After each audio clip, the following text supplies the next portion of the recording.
देश की प्रमुख asset management company axis mutual fund ने अपना नया फंड जारी किया है। इस फंड का नाम है axis income plus arbitrage passive fund of fund direct fund growth. इस फंड में क्या कुछ खास होने वाला है, इसकी तमाम डिटेल्स आपको अभिषेक जी बताएंगे। बिल्कुल दिव्या, एक्सिस म्यूचुअल फंड काफ़ी बड़े म्यूचुअल फंड हाउसेस में से एक है और एक ये नया फंड ऑफ फंड लेके आया है जिसका नाम, जैसे कि आपने बताया, कि axis income plus arbitrage passive FOF यानी कि fund of fund direct fund growth. इस फंड की अगर बेसिक जानकारी की हम लोग अगर यहाँ पर बात करें तो लो रिस्क डेट और आर्बिट्रेज फंड्स में यहाँ पर एक तरह से निवेश किया जाता है और फिक्स डिपॉजिट से बेहतर रिटर्न यहाँ पर देने की एक तरह से यहाँ पर कोशिश होती है। और ये FOF है तो यानी कि दूसरी म्यूचुअल फंड स्कीम्स और दूसरी म्यूचुअल फंड हाउसेस की स्कीम्स में एक तरह से यहाँ पर निवेश किया जाता है। लो टू मॉडरेट रिस्क वाला एक तरह से ये फंड है। सब्सक्रिप्शन की बात करें तो 28 अक्टूबर यानी कि कल से ये खुल गया है और 11 नवंबर तक निवेशक इसमें सब्सक्राइब कर सकते हैं। अलॉटमेंट की अगर बात करें तो 12 नवंबर तक आपको इसका अलॉटमेंट जो होगा वो मिल जाएगा। और मिनिमम निवेश की अगर बात करें तो 100 रुपए की SIP और 100 रुपए का ही आप यहाँ पर लमसम से यहाँ पर इस स्कीम में शुरुआत कर सकते हैं। एग्जिट लोड यहाँ पर कुछ भी नहीं है, निल है, यानी कि कभी भी आप एग्जिट करें कोई भी आपको यहाँ पर इंप्लीकेशंस नहीं देने होंगे, कोई भी आपको पैसा यहाँ पर चार्ज नहीं देना होगा। फंड मैनेजर्स की अगर बात करें तो देवांग शाह, आदित्य पगारिया और हार्दिक सत्रा और इनके अलावा कार्तिक कुमार, यहाँ पर 4 फंड मैनेजर्स हैं जो कि इस फंड को मैनेज करेंगे। तो ये है कुल मिला के इस फंड की जानकारी। सर, सबसे पहला सवाल इसको लेकर यह है कि income plus arbitrage passive fund of fund जो है वो कैसे काम कैसे करता है, क्या इसकी स्ट्रैटेजी होती है एक तरह से निवेशकों को अच्छे रिटर्न देने की? अभिषेक जी, सबसे पहले तो हम ये बात कर लेते हैं कि एक्चुअली भी ये इनकम फंड और आर्बिट्रेज फंड होते क्या है, बिकॉज ये दोनों का एक्चुअली मिक्स है, इनकम प्लस आर्बिट्रेज फंड।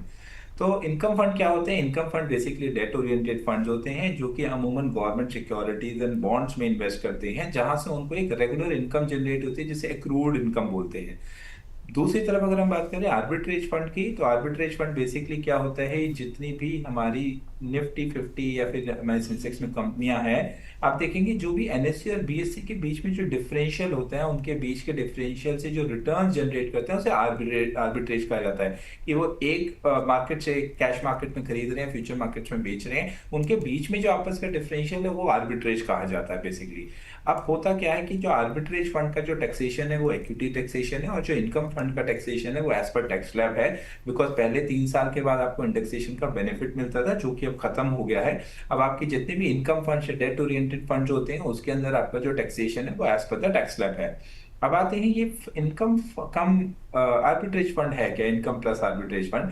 तो income plus arbitrage fund is a combination of both income and arbitrage. इसके अंदर इनके प्रोपोर्शन में ये पैसा इन्वेस्ट करेंगे, जहां से फंड मैनेजर की कोशिश रहेगी कि वो आर्बिट्रेज और इनकम फंड से ज्यादा बेटर रिटर्न जनरेट करें।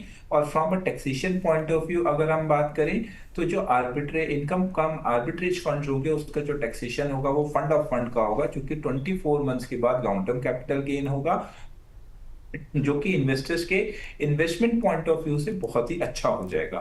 तो इसका जो काम होगा वो यही होगा कि वो डेट और इक्विटी में भी डायरेक्ट स्टॉक्स की बात नहीं कर रहे हैं, जो आर्बिट्रेज की कैटेगरी से जो ये रिटर्न जनरेट करेंगे वहां से ये इस फंड के अंदर रिटर्न जनरेशन का ऑब्जेक्टिव है। और ये बहुत ही न्यू कैटेगरी है जो पिछले 8 महीने 9 महीने में शुरू हुई है और काफी कम फंड हाउसेज हैं जो ये लॉन्च कर चुके हैं। इसमें से आज एक्सिस भी है जो कि इस कैटेगरी को लॉन्च कर रहा है। ठीक है सर। वैसे ये जो फंड लॉन्च हुआ है किन तरीके के कस्टमर्स को, किन तरीके के निवेशकों को टारगेट करने के लिए लॉन्च किया गया, किस नेचर के निवेशक इसमें निवेश करें?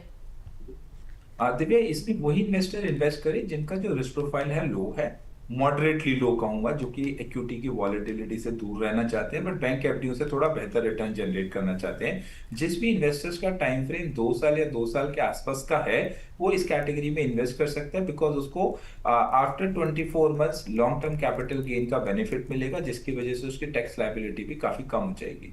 सर, आर्बिट्रेज और इनकम के अगर हिस्से की अगर हम लोग बात करें तो यहाँ पर जो फंड्स होते हैं वो दोनों को बैलेंस कैसे करता है इस फंड में? सर देखिए, इसके अंदर इन्होंने एक तरीका रखा हुआ है कि जो आर्बिट्रेज फंड है उसके अंदर लगभग 65% पैसा जो है वो डेट में जा रहा है, 35% आर्बिट्रेज में इन्वेस्ट हो रहा है। तो ये इसके अंदर इन्होंने एक ब्रैकेट भी लिया हुआ है कि 50 to 65% तक ये पैसा इन्वेस्ट करते हैं डेट फंड के अंदर, और आर्बिट्रेज के अंदर 30 से 50% तक ये पैसा इन्वेस्ट कर सकते हैं।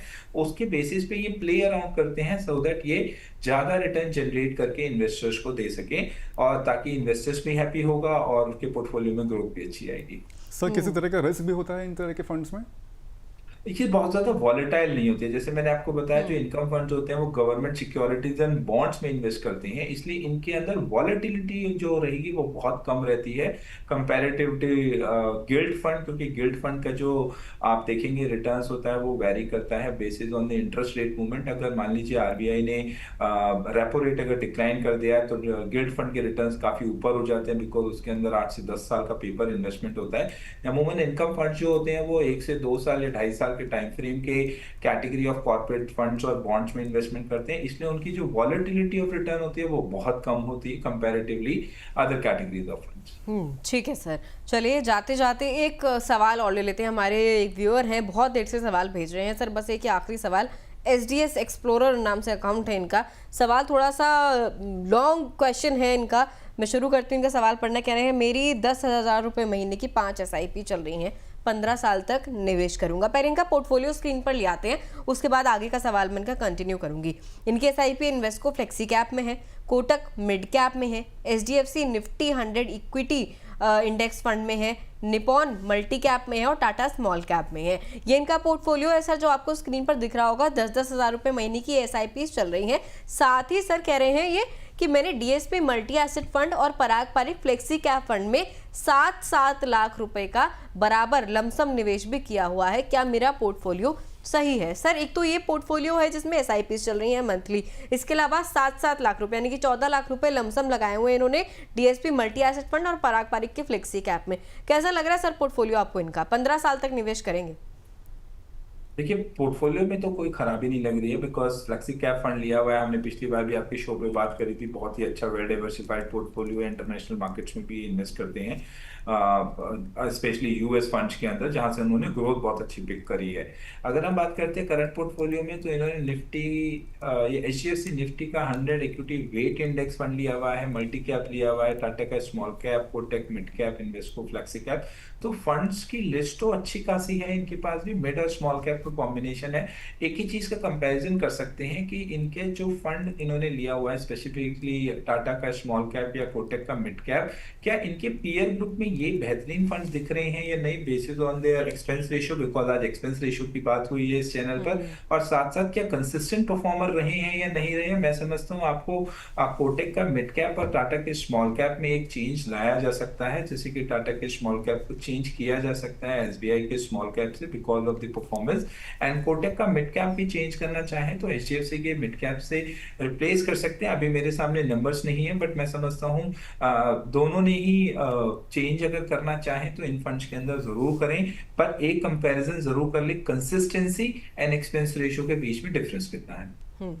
ठीक है सर, तो मतलब जिस चीज़ पर आज की हमारी चर्चा थी एक्सपेंस रेशियो पर, उसमें जो है आपको भी SDS एक्सप्लोरर जी आपको भी एक बार गौर करना चाहिए, और अगर आपको कहीं पर बेहतर एक फंड मिल रहा है तो फिर उसमें आपको शिफ्ट हो जाना चाहिए। सर आज की चर्चा में जुड़ने के लिए बहुत बहुत आपका धन्यवाद। आपने मुझे लग रहा है बहुत ही सिंपल लैंग्वेज में, थोड़ा सा पेचीदा आज का टॉपिक था एक्सपेंस रेशियो, किस तरीके से एक आम निवेशक को इसे देखना चाहिए, उसके निवेश पर किस तरीके का असर इसका पड़ेगा अगर थोड़ा सा भी एक्सपेंस रेशियो घटता है, तो फिर लंबे नजरिए का जो एक निवेश है वो किस तरीके से थोड़ा और फायदेमंद होता हुआ नजर आएगा। सर आपने बहुत ही सिंपल तरीके से समझाया, दर्शकों को बहुत ही व्यूअर फ्रेंडली तरीके से आपने समझाया। बहुत बहुत शुक्रिया सर, आज आप हमारे साथ जुड़े। उम्मीद है आगे भी आप इसी तरीके से सिप की टिप में हमारा मार्गदर्शन करते रहेंगे। Thank you so much sir. Thank you.